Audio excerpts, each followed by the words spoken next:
Donc aujourd'hui, on va plutôt traiter des questions autour du télétravail et c'est vrai que on a été pris de plein fouet par cette crise qui a mis à jour de nouvelles modalités de travail. Donc selon l'INSEE, 5 millions de salariés ont télétravaillé en France pendant le premier confinement, ce qui représente à peu près 34% des personnes en situation d'emploi, bien entendu avec des disparités selon les catégories socioprofessionnelles, avec presque 60% des cadres et professions intermédiaires en télétravail contre seulement 2% des ouvriers. Et c'est vrai qu'au sortir de cette crise, beaucoup d'entreprises rêvent de généraliser le télétravail et l'expérience du confinement a révélé que finalement, il y avait aussi des côtés probablement un peu plus sombres de ces modalités et que les grandes perdantes étaient les femmes et plus particulièrement les mères qui semblaient être les premières à souffrir de la grande porosité entre la vie professionnelle et la vie familiale. Et donc, ce recours au télétravail massif pouvait creuser des inégalités. Donc, pour éclairer ce sujet-là, j'ai le plaisir d'accueillir Dominique Lhuillier. Donc, Madame Lhuillier, vous êtes psychologue du travail, spécialiste de la problématique santé et travail, chercheur et professeur émérite au Centre de recherche sur le travail et le développement du CNAM. Et à ses côtés, Catherine Cornudet. Donc, Catherine Cornudet, merci. Vous êtes directrice des ressources humaines au sein de RMA, Ressources Mutuelles Assistance. Alors, vous pourrez nous en dire un petit peu plus, mais c'est une entreprise qui propose une plateforme de services pour accompagner les bénéficiaires, qu'ils soient patients d'un établissement de soins, adhérents d'une mutuelle de complémentaire santé, dans leur parcours de soins et d'accompagnement.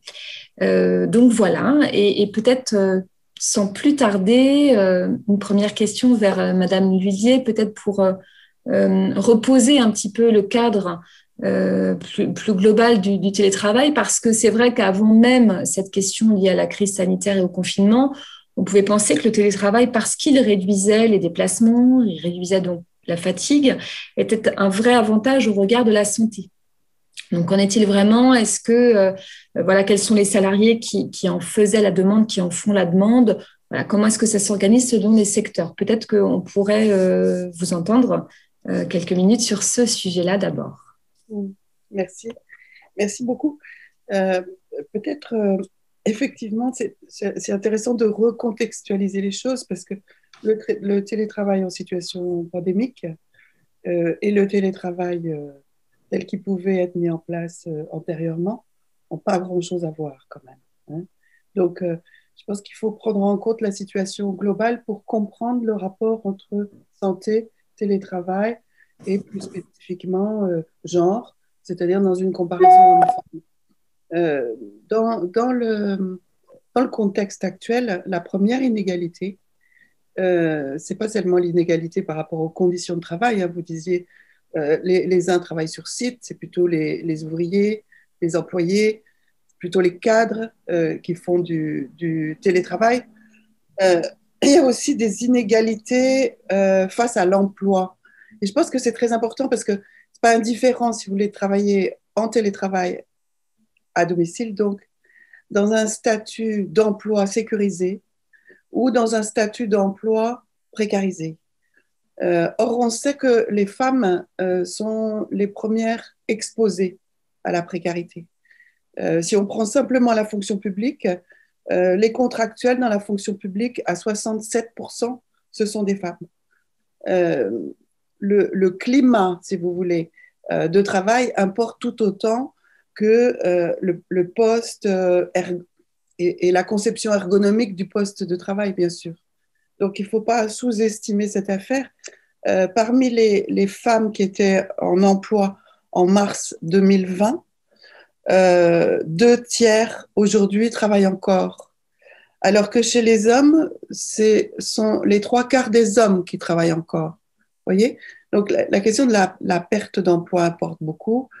Et je dirais aussi, en prolongeant rapidement sur cette question, puisqu'elle est un peu décalée par rapport à votre sujet du télétravail, l'âge importe aussi beaucoup.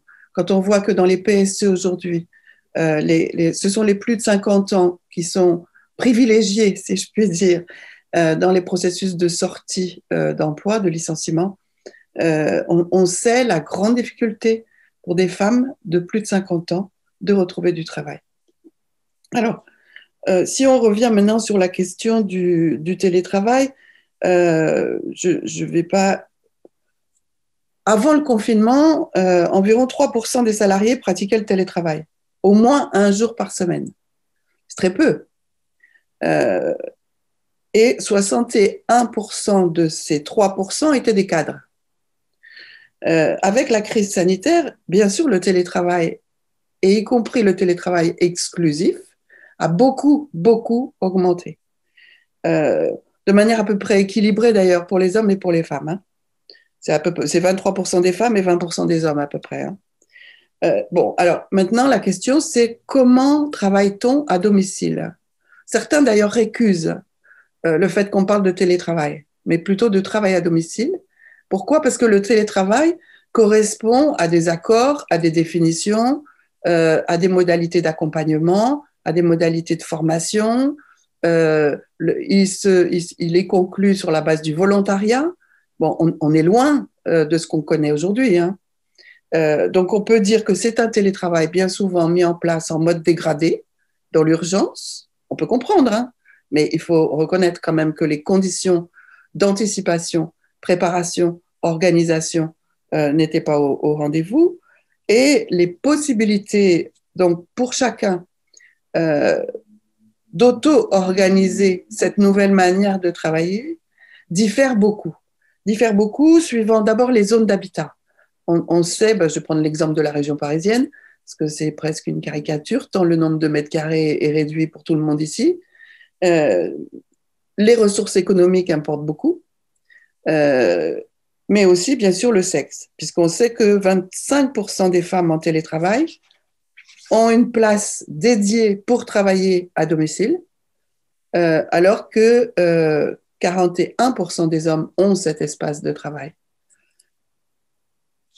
Ajoutons encore que les femmes sont beaucoup plus souvent entourées d'enfants. 48% des femmes en télétravail vivent avec un ou plusieurs enfants, alors que pour les hommes, c'est 37%. L'environnement familial domestique, l'habitat, bien sûr, est déterminante. Peut-être qu'on pourrait, pour résumer le propos, dire que pour les femmes, le travail à domicile, sous la forme du dit télétravail, c'est une sorte de réassignation à la sphère domestique.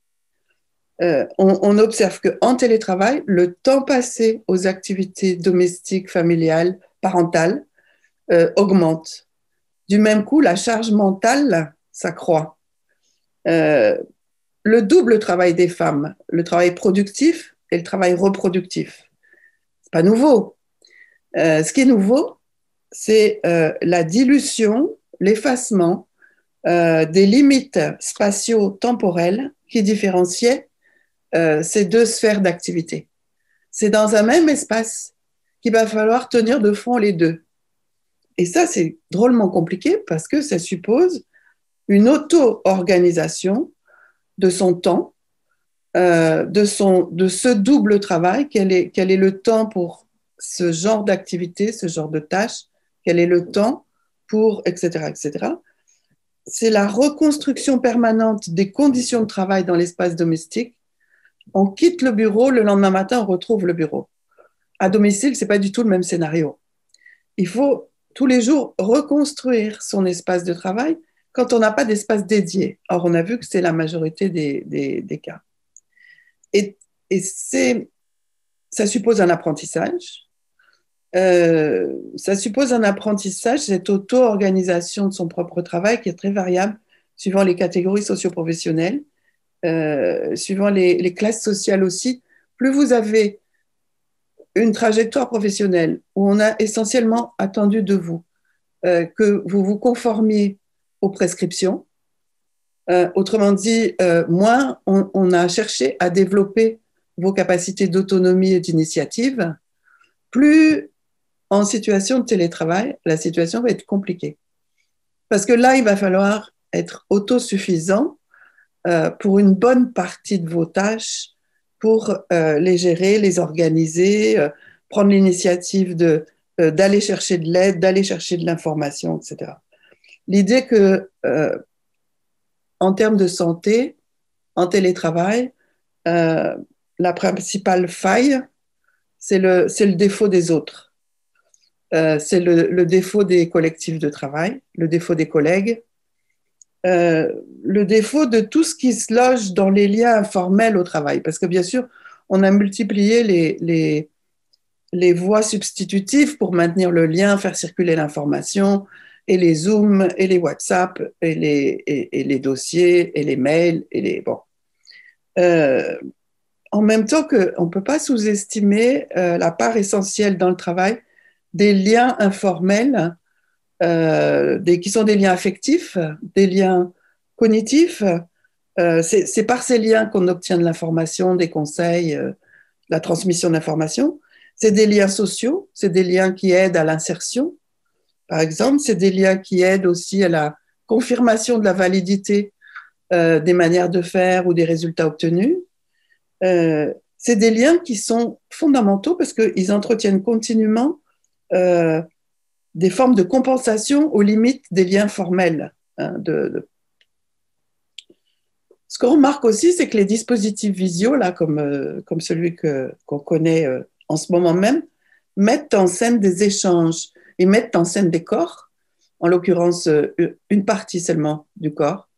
C'est pas toujours plaisant de se voir pendant toute la réunion. C'est une expérience assez inhabituelle. En général, on voit les autres quand on est à réunion. C'est plus ou moins bien supporté. C'est aussi des échanges qui sont beaucoup plus convenus, beaucoup plus contrôlés, beaucoup moins spontanés. Et dans ce jeu-là de mise en scène de soi, les femmes ne sont pas les gagnantes. Toutes les études qui, par exemple, montrent les contributions respectives des hommes et des femmes en réunion, le nombre de prises de parole en réunion, la durée des prises de parole en réunion, montrent chroniquement que les femmes sont toujours un peu à la traîne, ce qui ne veut pas dire que, par ailleurs, hors de la réunion, juste avant la réunion, juste après la réunion, autour de la machine à café, il ne se passe pas des choses fondamentales pour le travail collectif. Donc cette division des espaces plus formels, plus informels, pénalise aussi les femmes actuellement dans le travail à distance. Je voudrais insister, juste peut-être un dernier point, parce que je ne veux pas abuser du temps. Je pense que vous avez raison, on gagne beaucoup de temps, beaucoup d'énergie, on se préserve aussi beaucoup du risque de contamination en évitant notamment les transports. En même temps, ce qu'il faut peut-être souligner, c'est que le temps de transport, ça a toujours été un temps de transition et ce sont des transitions qui, en particulier dans certains métiers, qui sont éprouvants psychiquement, émotionnellement, pour différentes raisons. Ces transitions, elles sont nécessaires psychiquement pour passer d'une sphère à l'autre, pour arriver à la maison déjà un peu moins pleine, si je puis dire, des préoccupations de la journée de travail, des préoccupations professionnelles, et inversement. Avec le télétravail, ces transitions n'existent plus. On peut passer très brutalement d'un genre d'activité à un autre genre d'activité, et on le voit notamment dans le rapport aux enfants.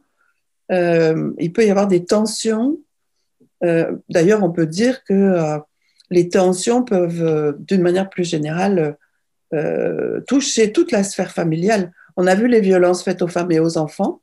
C'est bien sûr très lié au confinement, mais aussi au travail à la maison. Enfin, les deux vont de pair. Surtout quand on est dans une situation où il y a moins de confinement, mais le couvre-feu correspond grosso modo au moment où on peut décrocher de son écran. Donc voilà, on est dans une situation quand même on pourrait qualifier d'enfermement. Je ne vais pas évoquer les troubles somatiques associés au télétravail. Je ne suis pas sûre qu'ils soient spécifiquement féminins, mais il y a des troubles somatiques très clairement. des troubles musculo-squelettiques, de la fatigue visuelle, des troubles de la circulation sanguine, etc., etc. Peut-être pour conclure, dans les enquêtes qui nous sont données actuellement de plus en plus, et je dirais enfin, sur la santé mentale, parce qu'on a tellement focalisé sur le risque de contamination qu'on a complètement sous-estimé l'impact de l'épidémie et des dispositifs de prévention de la contamination sur la santé mentale, la santé psychique. On sait aujourd'hui que les femmes, pas seulement, hein, les femmes, les catégories socio-professionnelles les moins favorisées, les personnes en difficulté financière, les plus jeunes aussi, mais les femmes sont plus exposées aux troubles du sommeil, massivement, et aux troubles anxieux et dépressifs. Alors, et je dirais un accroissement du recours à la consommation de substances psychoactives, reprise de la cigarette, consommation d'alcool, mais aussi beaucoup consommation de médicaments psychotropes, hein, anxiolytiques, hypnotiques, antidépresseurs. Ces données ne sont pas spécifiques à la question du télétravail. Évidemment, mais en même temps, je pense qu'on ne peut pas désarticuler la question du télétravail d'un contexte plus général. Voilà, j'espère que je n'ai pas été trop longue. Non, pas du tout. Et d'ailleurs, on reviendra après dans un échange, comme vous le suggérez, peut-être plus spontané, qui sera aussi peut-être de renouer un peu plus avec les échanges qu'on a l'habitude de faire quand on est en présentiel. Donc, j'invite les participants à commencer à poser des questions sur le fil et puis comme ça, on pourra interagir.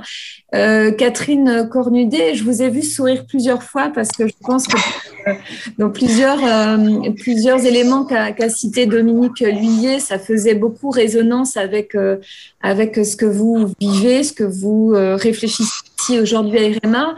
Et peut-être ce que j'ai trouvé très intéressant, Dominique Lhuillier, c'est ce que vous disiez sur le fait que, bien évidemment, le télétravail a concerné l'ensemble de beaucoup de travailleurs, qu'ils soient hommes ou femmes, et que peut-être que les différences qu'on constate sont probablement liées à des sphères, à une organisation familiale ou une répartition des tâches domestiques un peu différentes, mais aussi cela relève d'une différence, je dirais, avant même la question du télétravail ou la question de la crise, de type d'emploi, d'emplois plus précaires où on retrouve plus massivement des femmes, avec des emplois aussi qui nécessitent un investissement émotionnel important. Je pense à tous les métiers d'aide à la personne, par exemple, où de toute façon, on va avoir peut-être des métiers d'abord plutôt féminins et donc la mise en place du télétravail un peu obligé renforce des axes qui étaient déjà existants. Alors peut-être Catherine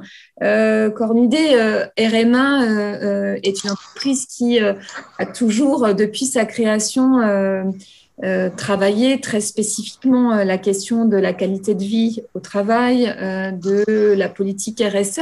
Est-ce que, et bien avant le confinement, me semble-t-il, et la crise sanitaire, vous aviez mis en place des choses, peut-être que ça peut être la première base de votre intervention. Bien sûr, merci Emmanuel. Et effectivement, j'ai hoché la tête beaucoup pendant l'intervention de Madame Lhuillier parce qu'il y a beaucoup de choses effectivement qui font écho. Donc, Madame Lhuillier, je suis une des personnes qui recuse que ce qu'on vit actuellement soit du télétravail. Moi, je parle plutôt du travail forcé au domicile parce qu'effectivement, c'est une situation qui est subie à la fois par l'employeur et également par tous nos salariés. Donc, pour RMA, donc, on est donc une plateforme d'assistance santé et d'accompagnement psychosocial avec une population très féminine à plus de 80%. On est parti le 17 mars 2020 en télétravail de façon très brutale, pas préparée. très concrètement. Et comme toutes les crises, en fait, cette crise sanitaire met en exergue en fait des inégalités et des différences de précarité qui préexistent. Donc, en l'occurrence, alors pas spécifiquement pour RMA, mais on voit effectivement que des situations d'inégalité qui existaient dans les entreprises, dans les domiciles, dans le lieu où on habite, l'équipement avec une connexion Internet, l'espace qu'on peut avoir à disposition, tout ça est en fait mis en exergue dans cette situation de crise. Et puis, ça nécessite un travail dans la durée. Nous, effectivement, chez RMA, on est une entreprise très engagée, RSE, égalité. On est d'ailleurs labellisé sur les deux depuis presque 10 ans. Donc, on a traité ces questions vraiment dans la durée, ce qui nous a permis, dans la crise, en fait, de mieux résister au choc. Donc, je sais que c'est pas le cas de tous les salariés en France et j'en ai bien conscience, mais c'est notre situation.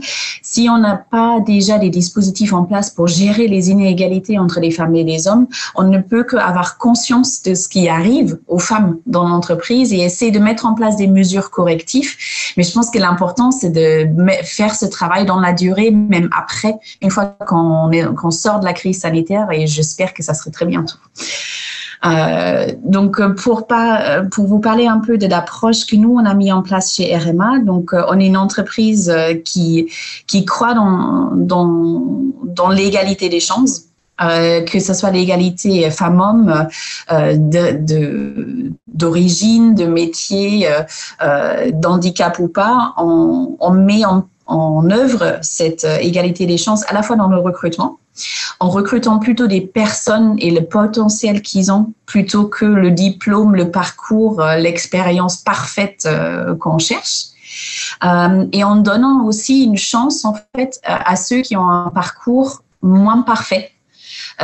Qui ne correspond pas au profil parfait recherché par toutes les entreprises, mais en se disant, cette personne-là, si on lui propose en fait un emploi chez RMA, que ce soit en CDD ou en CDI, ça va lui permettre de consolider son CV et de mieux rebondir. Donc, c'est vraiment dans cette réflexion-là qu'on embauche aussi beaucoup de femmes qui peuvent avoir, de par leur situation familiale, en fait, des parcours un peu hachés.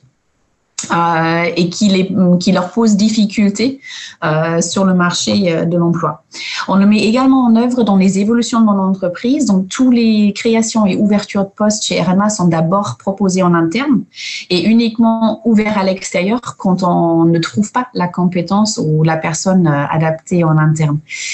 Et donc, ça nous arrive régulièrement également de promouvoir des gens qui sont en arrêt maladie ou en congé maternité, parce qu'on leur diffuse également les offres d'emploi et d'évolution.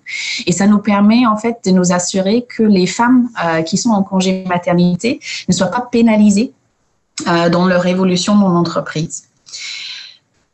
Dans un deuxième temps, on travaille aussi sur la posture de nos femmes et sur le fait qu'on les encourage en fait à assumer leurs ambitions, leurs envies, et de leur dire on n'a pas besoin forcément de choisir entre la famille et une carrière.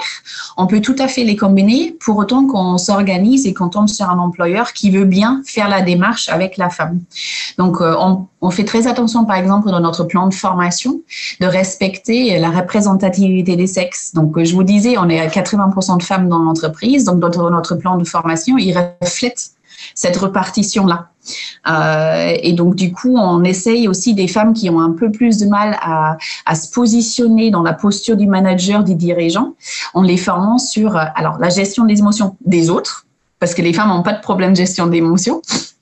Par exemple sur l'assertivité et d'autres formations qui peuvent les aider en fait dans cette posture. Ce qui fait qu'on a aujourd'hui, par exemple, au comité de direction, plus de femmes que d'hommes, ce qui est dans la lignée en fait de l'entreprise. Et on essaye de les encourager en fait de porter cette assertivité aussi à la maison. Donc, je vais vous donner l'exemple du premier confinement. Premier confinement, comme beaucoup d'entreprises, nos mamans étaient face à la garde d'enfants à gérer. C'est un fait, les écoles ont fermé, les enfants sont là, il faut bien qu'on trouve une solution. Du coup, ce qu'on a fait dans l'entreprise, c'est qu'on a établi des règles très claires qu'on a élaborées avec nos représentants du personnel sur qui peut faire du télétravail et qui peut pas faire du télétravail pendant le premier confinement. C'était en fait de donner un cadre aux mamans, d'enlever aussi la culpabilité de pas arriver à gérer les deux en même temps, en communiquant très clairement sur le fait que si vous avez des enfants de moins de 6 ans et votre conjoint ne peut pas les gérer ou vous pouvez pas vous isoler dans votre maison, étant donné qu'on a un métier de téléphone et qu'on doit écouter des personnes qui sont en difficulté de santé, on préfère que vous ne travaillez pas, on s'engage à maintenir votre revenu, à ce que vous ne soyez pas pénalisé.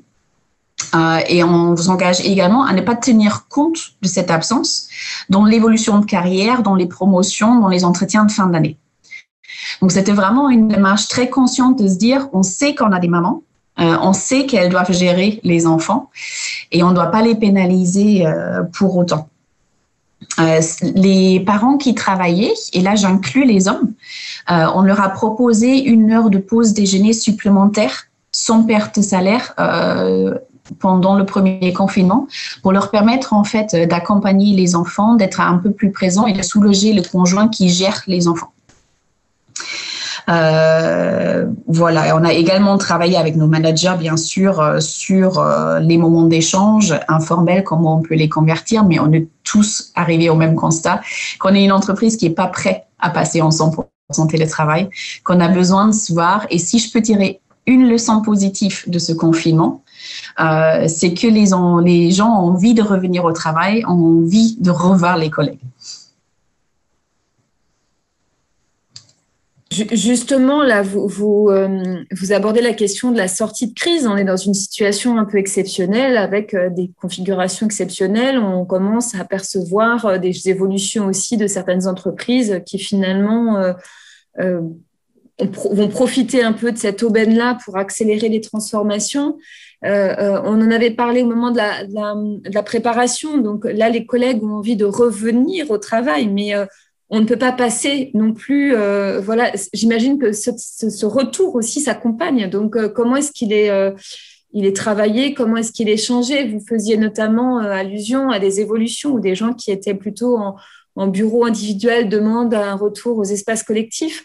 Comment est-ce que ce sens du retour au travail est porté aussi par l'entreprise? Ou c'est encore une question peut-être qui vous reste à réfléchir, mais comment vous l'articulez aujourd'hui?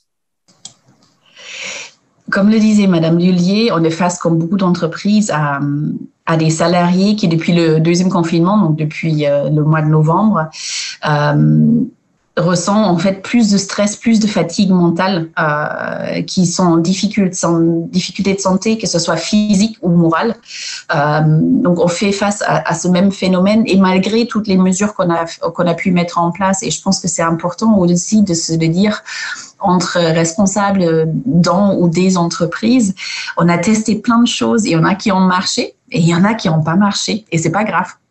L'important, c'est d'essayer de trouver des solutions. Donc, du coup, on a aujourd'hui nos salariés qui souhaitent revenir sur site et pas plus qu'hier soir, le gouvernement a publié un nouveau protocole sanitaire qui renforce notamment les distanciations dans les espaces communs et notamment les salles de restauration.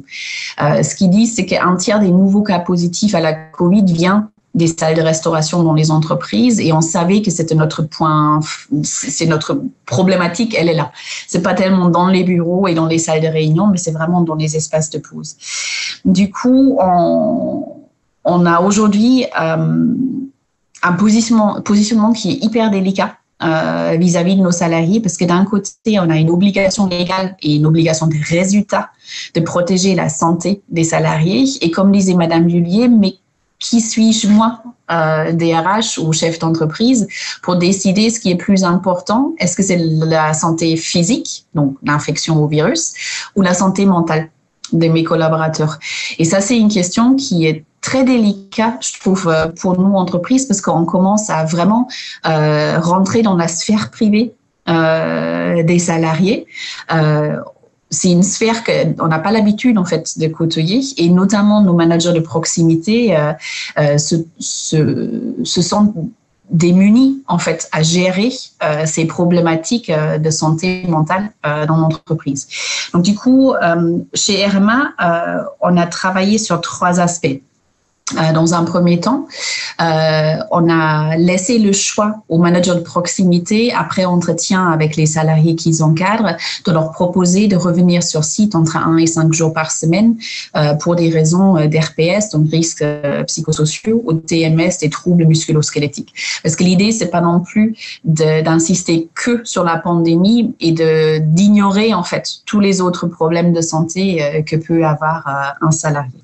Donc ça, c'est nos managers de proximité, on leur fait confiance, on ne fait pas de comptage, on ne fait pas de registre des gens qui reviennent parce qu'on ne souhaite pas répertorier en fait les problématiques de santé mentale dans un registre dans l'entreprise.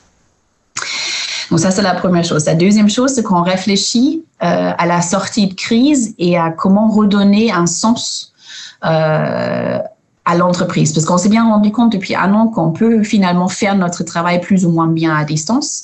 Il y a des études qui montrent que la productivité a même augmenté de plus de 20% parce que les gens font moins de pauses, ils ont moins de moments d'échange en fait avec les collègues qui peuvent parfois prendre du temps.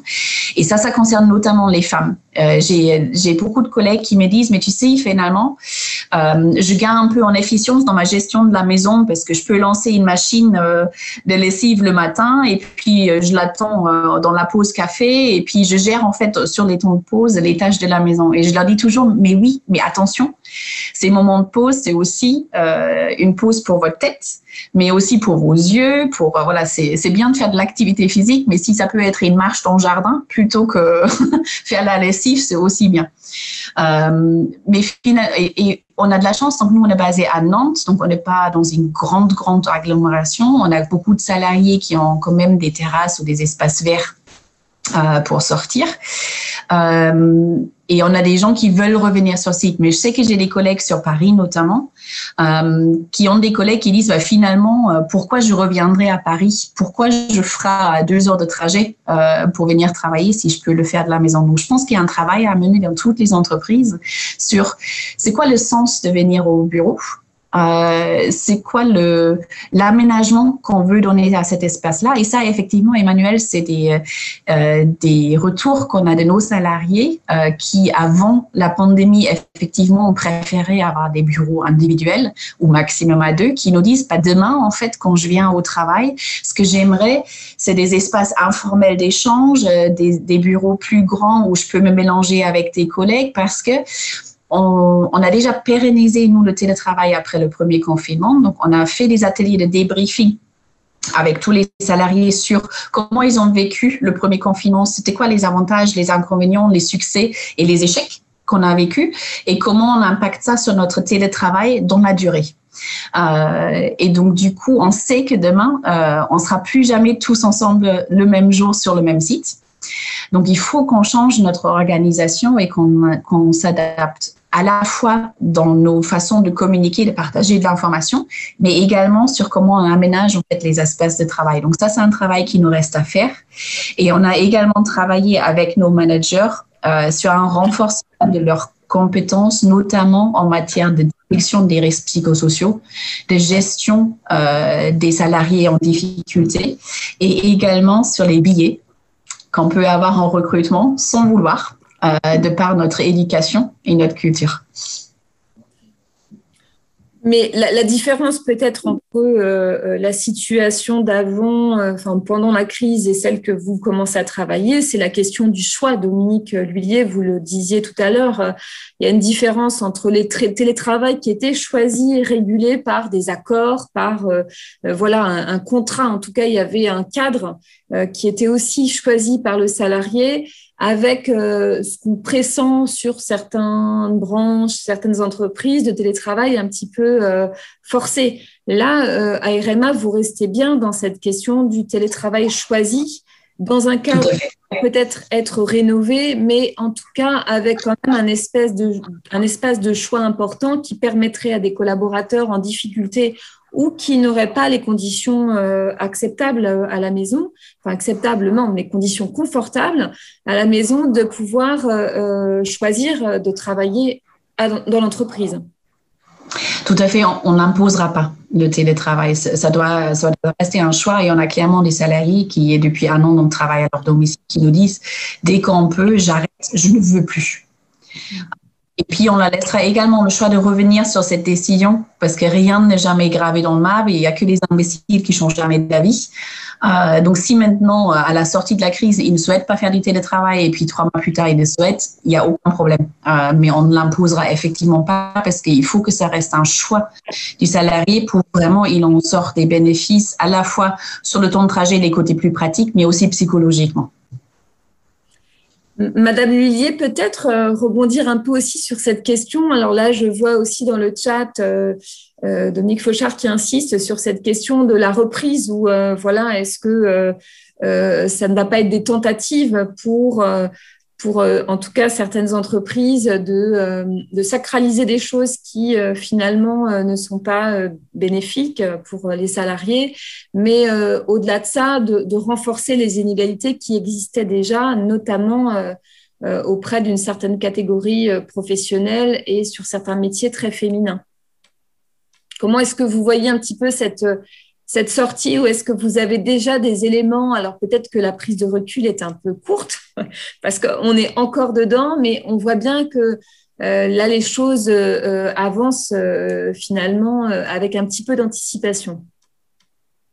Oui, ce que je remarque, c'est que le travail sur site, dans des contextes où le télétravail, où le travail à domicile a été mis en place, n'a plus rien à voir avec ce qu'il était auparavant, quoi. C'est-à-dire, quand on dit, par exemple, risques psychosociaux, le télétravail, ne pas abuser de cette formule, le maintien du lien, au moins 1 fois, voire 2 fois par semaine, vous travaillerez en présentiel. Et en fait, les couloirs sont vides, les bureaux des collègues sont vides. Qu'est-ce que ça veut dire que de travailler en présentiel quand il n'y a plus personne? Puisqu'en fait, avec ce système de roulement, qu'on peut comprendre du point de vue justement des risques de transmission, en fait, on ne rencontre personne. Donc, au bout d'un moment, on se dit autant rester en télétravail, quoi. Enfin, on voit pas, on saisit pas. Franchement, il y a des décisions qui sont prises. Bon, deuxième problème, et je vois que chez vous, Catherine, c'est bien différent et bravo qu'on puisse installer des espaces d'échange sur ce qu'on vit quand on travaille à la maison. Moi, je suis sidérée de voir que bien souvent, les managers, mais aussi parce qu'ils sont démunis, c'est pas par malveillance, c'est parce qu'ils sont très, très démunis, qu'eux-mêmes n'ont pas été nécessairement très bien accompagnés, organisent des réunions le plus possible comme elles étaient avant. C'est-à-dire avec un ordre du jour et on parle travail, on parle objectifs, résultats, calendrier, sans qu'à un moment, au début de réunion, en fin de réunion, enfin, sans qu'à un seul moment, on se dise, et si on se parlait de comment est-ce qu'on travaille les uns et les autres? Comment vous vous sentez dans cette nouvelle manière de travailler? Est-ce que finalement, vous faites des découvertes intéressantes que vous pourriez partager avec les autres? Est-ce que c'est difficile? Est-ce que c'est pénible? Comment est-ce qu'on peut un peu plus s'entraider? Voilà. Est-ce qu'il y a une parole possible, collective, sur cette expérience inédite et les disparités des situations? Parce que tout le monde n'est pas aussi bien doté, si je puis dire, pour faire face aux difficultés rencontrées. Donc la reprise, moi je dirais, honnêtement, je ne me la représente pas bien pour le moment. Parce que je pense que ça ne sera pas le yin et le yang, là, vous voyez les deux, le noir et le blanc. Je pense qu'il y aura une phase de transition où on sera encore, on sera dans un entre-deux. Qui est pourtant effectivement sans doute une période très sensible parce que c'est dans cet entre-deux que peut-être va commencer à se dessiner le profil des conditions d'une authentique reprise Ou le pire qui pourrait arriver, de mon point de vue, c'est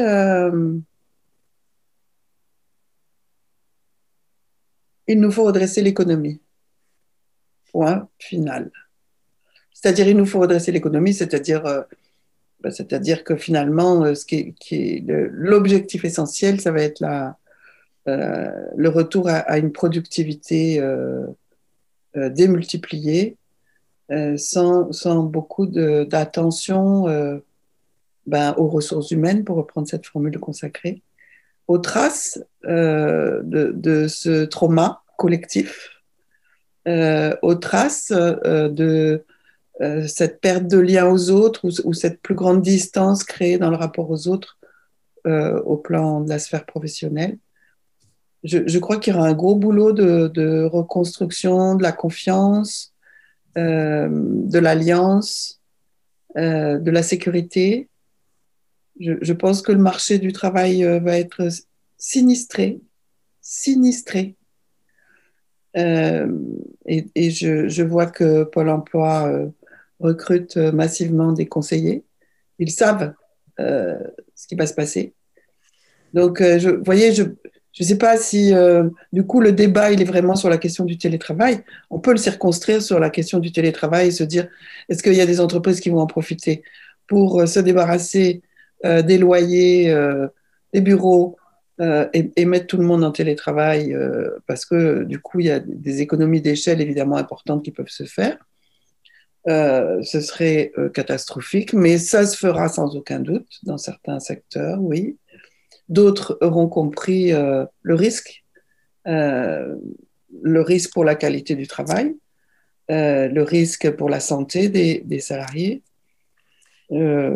Avec probablement peut-être, si je peux le permettre, un impact plus massif aussi sur le travail des femmes et sur les femmes, puisqu'on le sait, et vous le disiez dans votre propos tout à l'heure, que quand on regarde les populations professionnellement précarisées, ce sont majoritairement des femmes. En tout cas, il y a une proportion de femmes extrêmement importante. Donc, on peut imaginer que si on approche, ou en tout cas, on est dans une crise économique forte, là aussi, il va y avoir un accroissement de cette inégalité. Alors, Catherine Cornudet, là, je pense que vous vouliez intervenir par rapport à cette question du lien et de la reprise du télétravail en présentiel.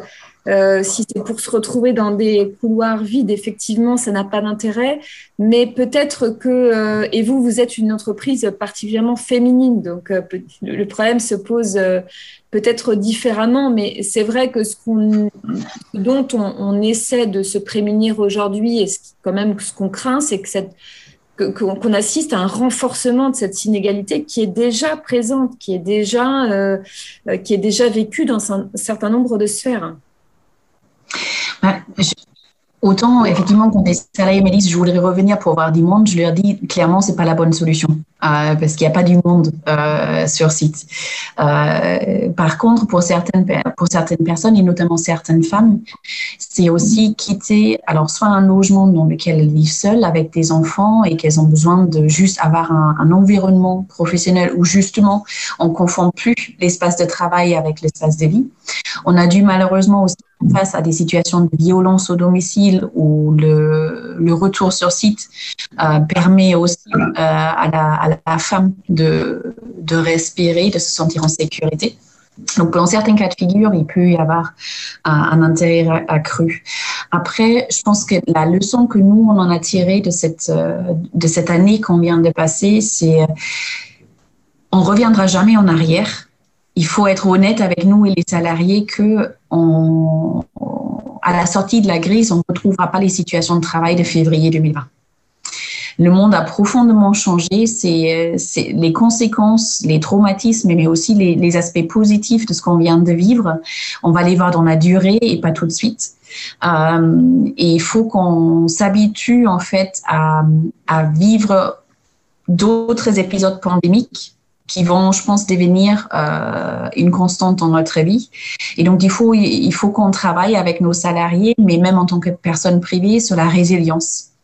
sur comment je gère ces grilles, cette incertitude, comment je fais de situations de difficulté des opportunités, comment je m'adapte.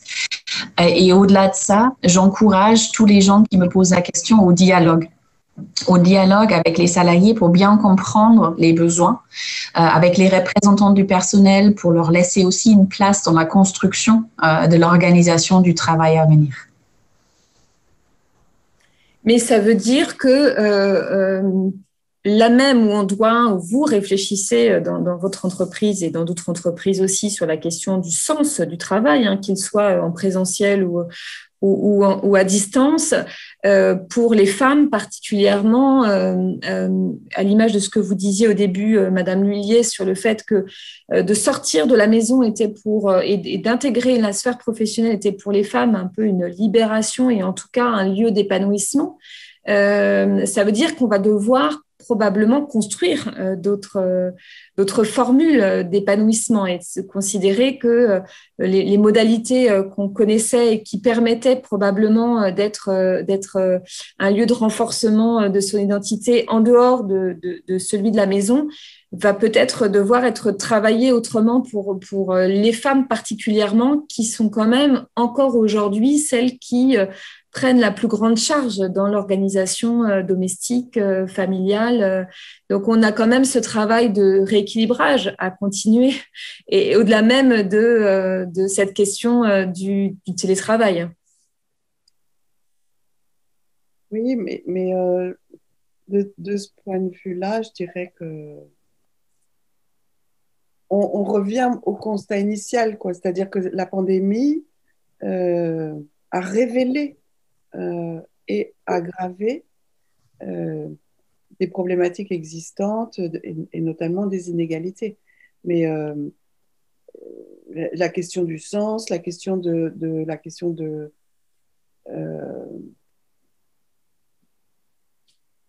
l'équilibre ou du déséquilibre du système d'activité, je pense que les femmes savent beaucoup plus que les hommes reconnaître l'interdépendance des sphères de vie. On n'est jamais seulement un travailleur. Personne n'est jamais seulement un travailleur. On a plusieurs vies. On a une vie professionnelle, on a une vie familiale, on a une vie associative, amicale, etc., etc.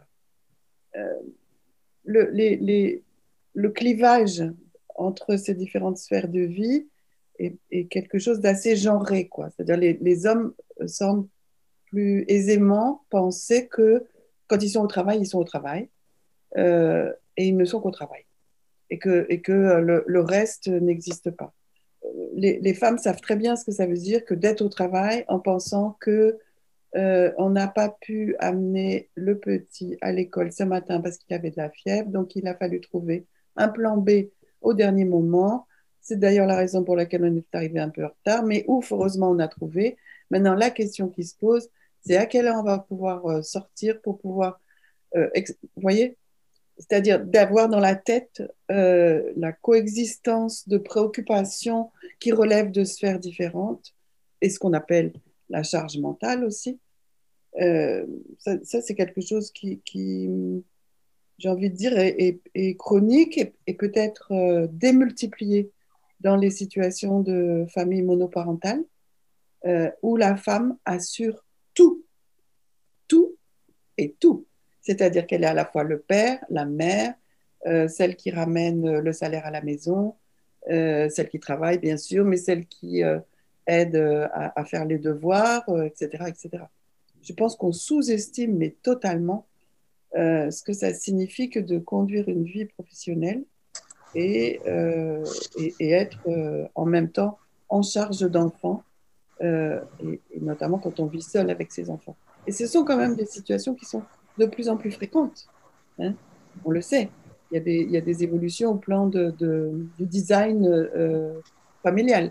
Donc, je crois qu'on ne met pas suffisamment l'accent sur ces questions-là, peut-être parce qu'on a tendance à penser qu'il faut s'en tenir à la sphère professionnelle parce que le reste, ce serait faire intrusion dans la vie privée des gens.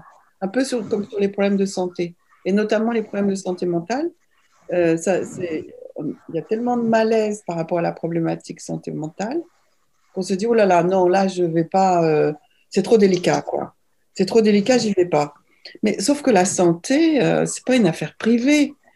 Euh, la santé de chacun, elle se construit avec les autres. On ne construit pas tout seul sa santé, jamais.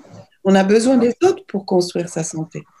Et du coup, si chacun est renvoyé au bricolage en solitaire de la compatibilité entre les exigences de la vie professionnelle et les exigences d'un état de santé qui commence à se fragiliser, ben, ce qu'on fabrique, c'est quoi? C'est des processus de relégation.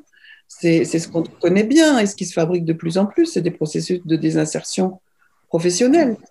Euh, donc, je pense qu'il y a une responsabilité collective à la vigilance. Il ne s'agit pas, bien sûr, de forcer les portes quand les portes veulent rester fermées. Mais lancer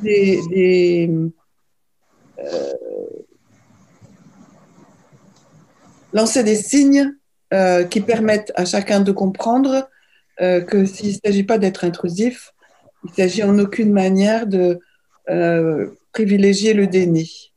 Et c'est quand même le déni qui prévaut bien souvent dans le monde du travail. C'est par exemple le déni qui a fait le lit du harcèlement moral au travail. Le travail n'est pas un espace privé, c'est un espace public. D'accord? Donc, quand on dit que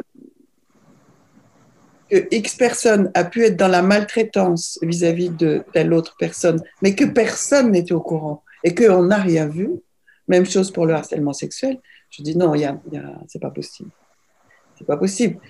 Mais il peut y avoir des bénéfices à ne rien voir. Je pense que en termes de reprise, puisqu'on parlait de la reprise, je ne vais pas m'éloigner du sujet, je crois qu'il va falloir être très vigilant, être attentif et surtout se prémunir, pas simplement du coronavirus, mais du déni. Du déni du déni qui conduirait à penser que nous sommes suffisamment résilients pour faire face. La résilience, elle ne peut être que collective. Si on compte sur les ressources individuelles, alors on va voir effectivement les femmes les premières pénalisées. Parce qu'elles sont moins dotées, non pas parce qu'elles sont moins intelligentes ou moins je ne sais pas quoi, mais elles sont socialement déjà en situation d'inégalité. Et la pandémie et les suites de la pandémie vont aggraver les situations qui étaient déjà des situations compliquées. Donc, c'est ça qu'il faut prévenir. Et c'est pour ça que je pense qu'il faut travailler dans la durée sur la question de l'inégalité et surtout pas la réduire en fait à la crise sanitaire et au confinement. Il faut vraiment prendre ce sujet et le travailler.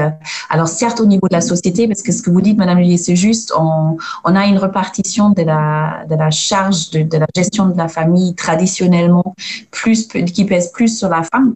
Et c'est aussi à nous les entreprises et à chacun d'entre nous individuellement de lutter en fait contre ça.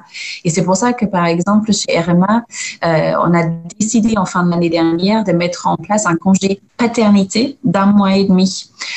Donc, c'est pas tellement un bénéfice pour notre entreprise parce qu'on n'a pas beaucoup de couples dans l'entreprise, mais c'est aussi pour donner en fait, les moyens aux papas et aux futurs papas de vraiment s'impliquer dans l'éducation des enfants et de permettre à leur conjointe de reprendre le travail ou de faire ce qu'elle a envie de faire. Donc, c'est important aussi pour nous en tant qu'employeurs en fait, d'envoyer ce signal, de dire aux salariés ça ne portera pas préjudice à ta carrière, ça ne portera pas un regard négatif que tu t'occupes de tes enfants en tant que papa et que tu permets à ta femme de vaquer à ses occupations professionnelles.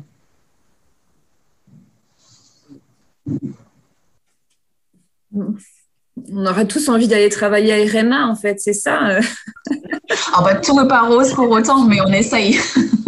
C'est ça, parce que malgré un certain nombre de choses, on a évoqué la question de la santé mentale. Vous avez aussi mis en place des choses spécifiques pour accompagner les collaborateurs particulièrement dans cette période, mais c'était déjà quelque chose qui existait auparavant. Donc, à la fois, j'ai entendu que vous alliez travailler sur la question de la résilience, mais en même temps, il faut qu'elle soit collective, j'ai bien entendu, et ça n'exempte pas de reconnaître les difficultés, de les nommer, d'y avoir, enfin, de mettre en place des espaces de dépôt, d'échange, pour que on ne passe pas d'un monde à l'autre comme par magie et comme si la solution était facile. Donc, c'est-à-dire que il faut créer aussi ces phases de transition. Et effectivement, ne pas nier les différences qui existent. Et je pense qu'il faut reconnaître les inégalités, les différences qui existent entre nos salariés, appliquer un système d'égalité très normé et avec les mêmes règles pour tous mène à l'échec aujourd'hui parce que les femmes et les hommes sont dans des situations d'inégalité. Les familles monoparentales ou les familles recomposées ou complètes ou les gens qui ont fait le choix de ne pas avoir d'enfants, tout ça, il faut le conjuguer et finalement passer d'une approche égalitaire collective à plus un système d'équité. Alors, je vois le temps qui tourne. Voilà, on est pris par l'intérêt du sujet et vos interventions tout à fait pertinentes. Peut-être si dans les participants, il y a une question que vous voulez absolument poser avant qu'on referme cette séance, n'hésitez pas. Peut-être un petit mot de la fin en attendant, Madame Lhuillier, puis ensuite Catherine Cornudet.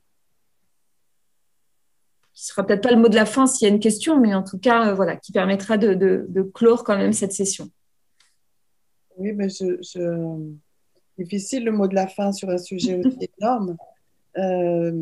Peut-être souligner, comme le disait Catherine, que il n'y a sûrement pas de mot de la fin, c'est-à-dire que finalement, ces questions-là, elles doivent être toujours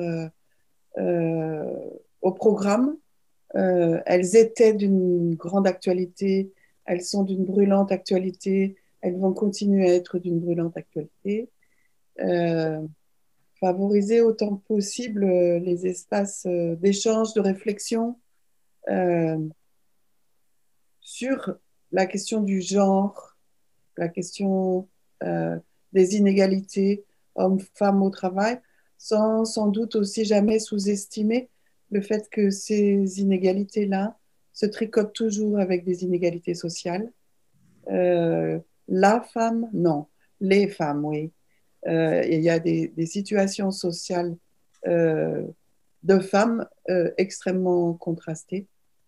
Donc, le chantier est immense, mais je pense qu'il faut être très, très vigilant. Et pour ma part, je dirais que peut-être faut-il aussi finir par reconnaître un jour que on ne peut pas s'intéresser seulement qu'à la situation des personnes qui sont en emploi, qu'on ne peut pas comprendre la situation des personnes qui sont en emploi sans regarder ceux qui ont perdu leur emploi. C'est la même espèce. On peut passer du monde du travail à un licenciement, retour dans le monde du travail. Aujourd'hui, les périodes de chômage font de plus en plus partie des trajectoires professionnelles. Or, il me semble que bien souvent, quand on parle des problèmes de santé au travail, par exemple, on n'intègre jamais la question de la santé au chômage. Ce qui est quand même un problème, c'est-à-dire comme si finalement on avalisait tous plus ou moins l'idée que le chômeur est tombé dans un trou. Le chômeur est sorti des radars. Qu'est-ce que ça veut dire, par exemple, en temps de pandémie, de vivre au chômage quand on est un homme et quand on est une femme? Honnêtement, ce n'est pas la même chose, hein. Évidemment. Mais pourquoi j'insiste là-dessus? Parce que je crois que la question de la santé se construit dans le temps. La question de la santé n'est pas indépendante des trajectoires, de la durée, des tranches d'âge. Et donc, dès qu'on est dans une approche diachronique, dans une approche de longue durée, eh ben, je pense qu'on peut plus se contenter de faire un focus sur l'emploi. Il faut tenir compte de ces mouvements avec le chômage. Et je pense que les femmes, on va les retrouver bien nombreuses à Pôle emploi. Parce qu'effectivement, ce sont essentiellement là qu'on trouve le précariat. Chez les jeunes, hein, massivement, mais aussi beaucoup chez les femmes. Donc, et la question des inégalités, elle est aussi à creuser là. Merci beaucoup. Catherine, peut-être? Oui, j'ai regardé les questions ou plutôt les commentaires qui sont dans le fil de la discussion et je pense qu'effectivement, dans ce qu'on va construire tous dans nos entreprises et en tant que peuple en France à la sortie de cette crise, effectivement, je pense que la question de l'égalité des sexes, la question du sens au travail et de l'organisation du travail de demain doivent être au cœur de nos préoccupations. Mais ça ne veut pas dire en employeur qu'on doit gérer à la place des salariés. Et on remarque aujourd'hui aussi cette dynamique dans la relation de travail où pendant des années, voire des décennies, on a essayé de travailler sur l'autonomie des salariés, sur leur donner les moyens d'agir pour qu'ils s'épanouissent au travail. Et on est revenu un peu 20 ans en arrière où on est revenu dans un néopaternalisme où les salariés se tournent vers l'employeur en disant « j'ai mal, aide-moi ». Et je pense que c'est important aussi, notamment vis-à-vis des femmes, de les écouter, de créer ces espaces d'expression et d'échange, mais de leur donner aussi les moyens d'agir et de ne pas faire à leur place, par respect pour l'individu. Merci beaucoup à toutes les deux. Merci Catherine Cornudet d'avoir pris ce temps ce matin. Je pense que ça nourrit nos réflexions, ça ouvre des perspectives vraiment intéressantes et ça permet encore de renforcer cette idée que rien n'est fini et bien au contraire, il y a un travail énorme qui nous attend. Donc merci à vous. Merci. Avec plaisir. Merci beaucoup, Dominique Lhuillier, encore plus aujourd'hui parce que je sais que malgré votre état de santé, vous êtes malade, vous avez assuré une présence vraiment très, très intéressante pour nous. Donc, merci beaucoup à vous pour votre participation ce matin. On va vous souhaiter un très bon rétablissement. Et puis, merci bien entendu à tous les participants. On a des retours voilà, que vous pouvez lire qui témoignent de l'intérêt de cette séquence et à très bientôt parce que voilà, on a encore d'autres sujets à explorer ensemble et d'autres sujets qu'on va pouvoir continuer à diffuser, alimenter et pourquoi pas des pistes de travail à construire collectivement. Merci encore. Avec plaisir. Bonne journée. Merci. Bonne journée à tous.